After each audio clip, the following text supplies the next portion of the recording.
ಶ್ರೀಮಾತ್ರೇ ನಮಃ. ಓಂ ನಮಃ ಶಿವಾಯ.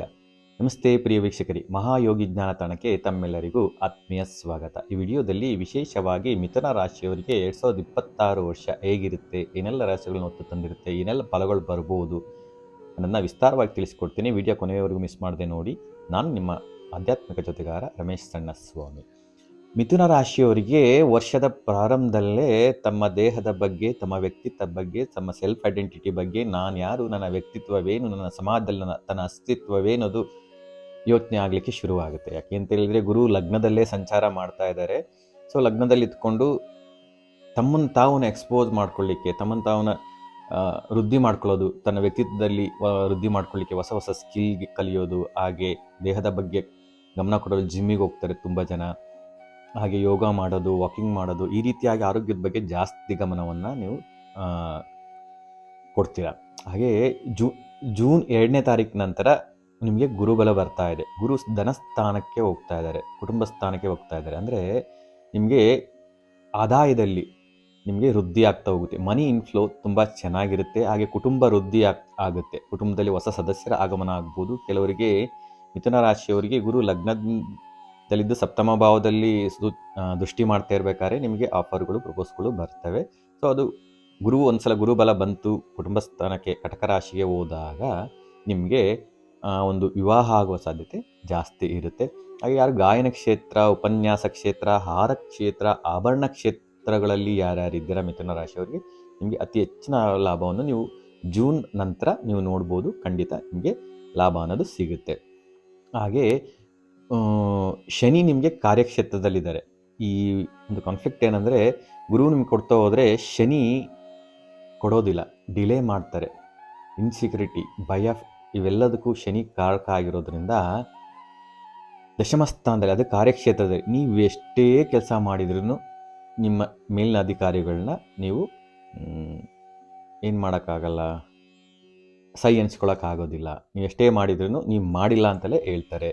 ನಿಮಗೆ 100% ನೀವು ಕೆಲಸ ಮಾಡಿದ್ರು, ಎಫರ್ಟ್ಸ್ ಹಾಕಿ, ನಿಮಗೆ ಫಲ ಸಿಗೋದು 50%.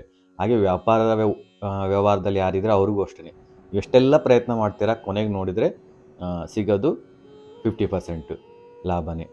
ನಿಮ್ಗೆ ಏನು ಅನಿಸುತ್ತೆ, ಶನಿ ಈಗ ದಶಮದಲ್ಲಿ ಇದ್ಕೊಂಡು ಅವ್ರು 2027 ಮಾರ್ಚಿಗೆ ಬಿಟ್ಟು ಹೋಗ್ತಾರಲ್ಲ, ಅಲ್ಲಿವರೆಗೂ ಈ ಒಂದು ಭಾವ, ಈ ಒಂದು ಸ್ಥಿತಿ ಅನ್ನೋದು ಇರುತ್ತೆ. ಯಾವಾಗ ನೀವು ನಿಮ್ಮ ಕೆಲಸ ನೀವು ಮಾಡ್ತೀರಾ, ಪ್ರಾಮಾಣಿಕವಾಗಿ ನಿಮ್ಮ ಕೆಲಸ ಮಾಡಿಕೊಂಡು, ಡಿಸಿಪ್ಲಿನ್ ಮಾಡಿಕೊಂಡು, ಯಾವಾಗ ರಿಸಲ್ಟ್ ಬಗ್ಗೆ, ಪ್ರತಿಫಲದ ಅಪೇಕ್ಷೆ ಇಲ್ದಂಗೆ ನನ್ನ ಕರ್ತವ್ಯ ನಾನು ಮಾಡಬೇಕು, ದೇವ್ರು ನನಗೆ ಈ ಕರ್ಮ ಕೊಟ್ಟಿದ್ದಾರೆ, ನನ್ನ ಲೈಫ್ ಇದು ಪರ್ಪಸ್ ಅಂತ ನೀವು ಮಾಡ್ತಾ ಹೋಗಿ, ಆಗ ನೋಡಿ ಶನಿ ಖಂಡಿತ ರಿಸಲ್ಟ್ ಕೊಡ್ತಾನೆ. ಅದು ಕೊನೆಯವರೆಗೂ ಇರುತ್ತೆ. ಒಂದು ಒಳ್ಳೆಯ ಲಾಭ ಅನ್ನೋದನ್ನ ನೀವು ಪಡ್ಕೋಬೋದು. ಇದನ್ನು ಫಾಲೋ ಮಾಡಿ ನೋಡಿ, ಖಂಡಿತ ಮಿಥುನ ರಾಶಿಯವರಿಗೆ ಖಂಡಿತ ಹೆಲ್ಪ್ ಆಗುತ್ತೆ, ಒಳ್ಳೆ ರಿಸಲ್ಟ್ ಅನ್ನೋದು ಬರುತ್ತೆ. ಹಾಗೆ ಈ ವ್ಯಾಪಾರ ವ್ಯವಹಾರಗಳಲ್ಲಿ ಎಲ್ಲದರಲ್ಲೂ ಸ್ವಲ್ಪ ಡಿಲೇ ಮಾಡ್ತಾರೆ. ಆದಷ್ಟು ನಮ್ಮನ್ನ ಸತಾಯಿಸಿ ಅದರದ್ದು ಏನು ಬೇಡಪ್ಪ ಅನ್ನಿಸ್ಬೇಕು, ಆ ರೀತಿಯಾಗಿ ಶನಿ ಒಂದು ಫಲವನ್ನು ಕೊಡ್ತಾರೆ. ಮೀನ ರಾಶಿಯಲ್ಲಿ ಕೂತ್ಕೊಂಡಿದ್ದಾರೆ. ಹಾಗಾಗಿ ಯಾರು ಈ ಧಾರ್ಮಿಕ, ಕಾನೂನು, ಶಿಕ್ಷಣ, ಆಹಾರ ಈ ಕ್ಷೇತ್ರದಲ್ಲಿ ಇರ್ತಾರೆ, ಅವರಿಗೆಲ್ಲ ಸ್ವಲ್ಪ ಈ ರೀತಿಯ ಅನುಭವಗಳು ಆಗ್ತಾ ಇರುತ್ತೆ. ಹಾಗೆ ಗುರು ಜೂನ್ ನಂತರ ನಿಮಗೆ ಧನಸ್ಥಾನಕ್ಕೆ ಹೋಗ್ತಾರೆ. ಆ ಗುರುಬಲ ಬರುತ್ತೆ. ಹಾಗಾಗಿ ಶನಿಯಿಂದ ಅಶಾಂತಿ ಉಂಟಾದ್ರೂ ಗುರು ನಿಮಗೆ ಒಂದು ಬಲ ಕೊಟ್ಟು ಒಂದು ಶಾಂತಿಯನ್ನು ಕೊಡ್ತಾರೆ. ಕೇತುವು ಸಹಜ ಭಾವದಲ್ಲಿ, ಪರಾಕ್ರಮ ಭಾವದಲ್ಲಿ ಕೂತ್ಕೊಂಡು ಕೇತುವು ನಿಮಗೆ ಧೈರ್ಯವನ್ನು ಕೊಡ್ತಾರೆ. ಹಾಗೆ ಕಿರಿಯ ಸಹೋದರರಿಂದ, ಸಮಾನರಿಂದ ನಿಮಗೆ ಹೆಚ್ಚಿನ ಸಹಕಾರ, ಒಂದು ಸಹಾಯ ಸಿಗುತ್ತೆ. ಹೊಸ ಹೊಸ ಸ್ಕಿಲ್ ಕಲಿತೀರಾ. ಹಾಗೆ ಹೊಸ ಹೊಸ ಕಂಪ್ಯೂಟರ್ ಕೋರ್ಸ್ಗಳು ನೀವು ಕಲಿತೀರಾ. ಹಾಗೆ ಯಾರು print media, short distance travel ಮಾಡಿ ಬಿಸ್ನೆಸ್ ಮಾಡೋರು, electronic media, digital media, skill based, sports, ಈ ರೀತಿಯಾದ ಕಮಿಷನ್ ಬೇಸ್ಡ್ ಕೆಲಸದಲ್ಲಿ ಯಾರು ಮಾಡ್ತಾ ಇದ್ದಾರೆ ಮಿಥುನ ರಾಶಿಯವರಿಗೆ, ಅವ್ರಿಗೆ ಖಂಡಿತ ಕೇತು ಡಿಸೆಂಬರ್ವರೆಗೂ ತೃತೀಯ ಸ್ಥಾನದಲ್ಲಿ ಇದ್ಕೊಂಡು ನಿಮಗೆ ಖಂಡಿತ ಲಾಭವನ್ನು ತಂದು ಕೊಡ್ತಾರೆ. ಮೇಯ್ನ್ ಏನಂದರೆ ಶನಿಗೆ ನೀವು ಪರಿಹಾರ ಮಾಡ್ಕೋಬೇಕಾಗತ್ತೆ. ಆದಷ್ಟು ನೀವು ಶನಿಗೆ ತೈಲಾಭಿಷೇಕವನ್ನು ಮಾಡ್ಕೊಳ್ಳಿ. ಯಾಕೆಂದರೆ ಶನಿಯು ಜಲತತ್ವ ರಾಶಿಯಲ್ಲಿ ಇರೋದ್ರಿಂದ ಶನಿಗೆ ನೀವು ತೈಲಾಭಿಷೇಕವನ್ನು ಪ್ರತಿ ಶನಿವಾರ ಮಾಡ್ತಾ ಬರ್ತಾ ಇದ್ದರೆ ಶನಿಯ ಒಂದು ಪ್ರತಿಕೂಲ ನಿಮಗೆ ಕಡಿಮೆ ಆಗ್ತಾ ಹೋಗುತ್ತೆ. ಹಾಗೆ ರಾಹು ನಿಮಗೆ ಭಾಗ್ಯಸ್ಥಾನ ಅಂದರೆ ಧರ್ಮಸ್ಥಾನದಲ್ಲಿ ಸಂಚಾರ ಮಾಡ್ತಾ ಇದ್ದಾರೆ. ಸೊ ಇಲ್ಲಿ ಏನಾಗುತ್ತೆ, ತಂದೆಯ ಜೊತೆ ಸ್ವಲ್ಪ ಭಿನ್ನಾಭಿಪ್ರಾಯಗಳು ಮಿಥುನ ರಾಶಿಯವರಿಗೆ ಉಂಟಾಗುತ್ತೆ.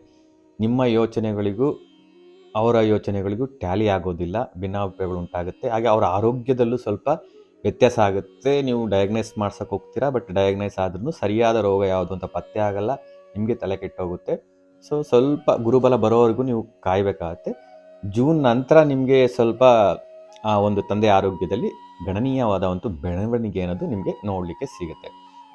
ಹಾಗೆ ಈ ಗುರುಗಳು ಯಾರಿರ್ತಾರೆ ಅಥವಾ ನಿಮ್ಮ ಸೀನಿಯರು ಯಾರು ನೀವು ನಂಬಿರ್ತಾರೆ ಗುರುಗಳು ಅಂತ, ಅವ್ರ ಜೊತೆ ಭಿನ್ನಾಭಿಪ್ರಾಯಗಳು ಬರುವ ಸಾಧ್ಯತೆ ಇರುತ್ತೆ. ಯಾಕೆಂದರೆ ಧರ್ಮಭಾವದಲ್ಲಿ ರಾಹು ಇರೋದ್ರಿಂದ ರಾಹು ಇಲ್ಯೂಷನ್ ಕ್ರಿಯೇಟ್ ಮಾಡ್ತಾರೆ, ಧರ್ಮ ವಿರೋಧಿ ಕಾರ್ಯಗಳಿಗೆ ಪ್ರಚೋದನೆ ಕೊಡ್ತಾರೆ. ಹಾಗಾಗಿ ಅವರ ವಿರುದ್ಧ ನಿಮ್ಮದೇ ಯಾವುದೋ ಒಂದು ಥಾಟ್ ಪ್ಯಾಟರ್ನಲ್ಲಿ ಮಾತಾಡಿಬಿಟ್ಟು ಅವರ ಒಂದು ಮನಸ್ತಾಪ ಕಟ್ಕೊಳ್ಳೋ ಸಾಧ್ಯತೆ ಜಾಸ್ತಿ ಇರೋದ್ರಿಂದ ಆದಷ್ಟು ಮಾತಿನಲ್ಲಿ ಗಮನ ಇರಲಿ, ಆದಷ್ಟು ಬುದ್ಧಿ ಜ್ಞಾನವನ್ನು ಉಪಯೋಗಿಸ್ಕೊಂಡು ನೀವು ಮಾತಾಡಿ.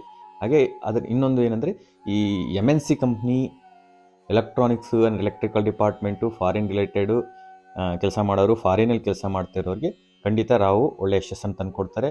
ಹಾಗೆ ದೂರ ಪ್ರವಾಸಗಳಿಗೆ ರಾಹು ಪ್ರಚೋದನೆ ಮಾಡ್ತಾರೆ. ಹಾಗೆ ತೀರ್ಥಕ್ಷೇತ್ರಗಳ ಯಾತ್ರೆ ಅನ್ನೋದು ಮಿಥುನ ರಾಶಿಯವರು ಪ್ರಯತ್ನ ಮಾಡಿದರೆ ಮಾಡ್ಕೋಬೋದು. ಅವರಿಗೆ ಈ ಯೋಗ ಈ ವರ್ಷದಲ್ಲಿ ಕಂಡು ಬರ್ತಾ ಇದೆ. ಹಾಗೆ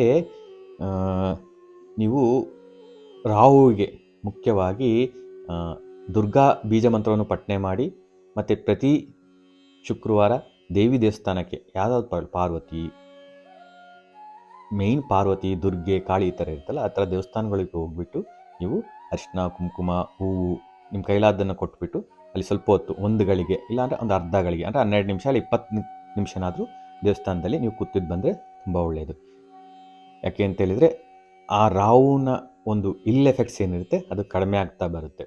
ಶನಿ ನಿಮಗೆ ದಶಮ ಭಾವದಲ್ಲಿ ಕೂತ್ಕೊಂಡು ಚತುರ್ಥ ಭಾವವನ್ನು ದೃಷ್ಟಿ ಮಾಡ್ತಾ ಇರ್ತಾರೆ. ಹಾಗೆ ನಿಮಗೆ ಸಪ್ತಮ ಭಾವವನ್ನು ದೃಷ್ಟಿ ಮಾಡ್ತಾ ಇರ್ತಾರೆ. ಹಾಗಾಗಿ ನಿಮಗೆ ಒಂದು ರೀತಿ ವ್ಯವಹಾರ ಅಥವಾ ಪಾರ್ಟ್ನರ್ಶಿಪ್ಪಲ್ಲಿದ್ದವರಿಗೆ ತುಂಬ ಸ್ವಲ್ಪ ಕಿರಿಕಿರಿ, ಡಿಲೇ ಆಗೋದು, ಯಾವುದೇ ಒಂದು ಒಪ್ಪಂದಗಳು ಬೇಗ ಆಗೋದಿಲ್ಲ, ಇದು ನಿಮಗೆ ಆಗುವ ಸಾಧ್ಯತೆ ಇರುತ್ತೆ. ಹಾಗೆ ವಾಹನ ಮತ್ತು ಮನೆಯಲ್ಲಿ ರಿಪೇರಿ ಕೆಲಸಗಳು ಜಾಸ್ತಿ ಬರುತ್ತೆ. ಸೊ ಇದ್ರ ಬಗ್ಗೆ ಸ್ವಲ್ಪ ನೀವೇನು ಮಾಡಬೇಕು ಅಂತ ಹೇಳಿದರೆ, ಶನಿಗೆ ನೀವು ಪರಿಹಾರಗಳು ಮಾಡ್ಕೋಬೇಕು. ಹಾಗೆ ಆದಷ್ಟು ಡಿಸಿಪ್ಲಿನ್ ಸ್ವಲ್ಪ ಮೇಂಟೈನ್ ಮಾಡಬೇಕಾಗತ್ತೆ. ಯಾಕೆಂದ್ರೆ ಶನಿಗೆ ಮುಖ್ಯವಾಗಿ ಡಿಸಿಪ್ಲಿನ್ ವೆರಿ ಇಂಪಾರ್ಟೆಂಟ್. ಶನಿ ಲೇಜಿನೆಸ್ನ ಕ್ರಿಯೇಟ್ ಮಾಡ್ತಾರೆ. ವಾಹನ ಇದೆ, ಫ್ರೀಕ್ವೆಂಟಾಗಿ ಸರ್ವಿಸ್ ಮಾಡ್ಕೊಳ್ಳಿ. ಆ ಮನೆಯಲ್ಲಿ ಸಣ್ಣ ಪುಟ್ಟ ಏನಾದರೂ ರಿಪೇರಿಗಳಿದ್ರೆ ಪ್ರಿವೆಂಟಿವ್ ಮೇಂಟೆನೆನ್ಸ್ ಥರ ಮೊದಲೇ ಮಾಡಿಕೊಂಡ್ರೆ ನಿಮಗೆ ಹೆಚ್ಚಿನ ನಷ್ಟ ಅನ್ನೋದು ಆಗೋದಿಲ್ಲ. ಹಾಗೆ ಒಂದು ವೈವಾಹಿಕ ಜೀವನದಲ್ಲಿ ಒಂದು ಆದಷ್ಟು ಅವ್ರಿಗೆ ಟೈಮ್ ಕೊಡಿ. ಕಾರ್ಯಕ್ಷೇತ್ರ ಒತ್ತಡ ತುಂಬ ಇರುತ್ತೆ. ಯಾಕೆಂದರೆ ಶನಿ ನಿಮಗೆ ಕೆಲಸ ಮಾಡಿಸ್ದಲೇ ಬಿಡೋದೇ ಇಲ್ಲ. ಅವ್ರ ಕರ್ಮಕಾರಕ ಆಗಿರೋದ್ರಿಂದ ನಮ್ಮ ಕರ್ಮನ ಖಂಡಿತ ಕೊಟ್ಟೇ ಕೊಡ್ತಾರೆ. ಹಾಗಾಗಿ ಅದಿದ್ರೂ ಸ್ವಲ್ಪ ನೀವು ಬಿಡುವು ಮಾಡಿಕೊಂಡು ಫ್ಯಾಮಿಲಿಗೆ ಸ್ವಲ್ಪ ಟೈಮ್ನ ಸ್ಪೆಂಡ್ ಮಾಡೋದ್ರಿಂದ ಆ ಮನಸ್ತಾಪ ಅನ್ನೋದು ನಿಮಗೆ ಅಷ್ಟು ಬರೋದಿಲ್ಲ.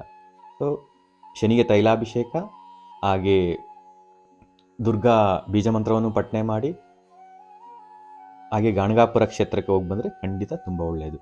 I wish you all the best ಮಿಥುನ ರಾಶಿಯವರಿಗೆ. ಈ ವಿಡಿಯೋ ಇಷ್ಟ ಇದ್ದರೆ ಲೈಕ್ ಮಾಡಿ, ಶೇರ್ ಮಾಡಿ, ಕಮೆಂಟ್ ಮಾಡಿ, ಹಾಗೂ ನಮ್ಮ ಚಾನಲ್ ಸಬ್ಸ್ಕ್ರೈಬ್ ಮಾಡ್ಕೊಳ್ಳಿ. ಧನ್ಯವಾದಗಳು. ಸಾಯಿರಾಮ್.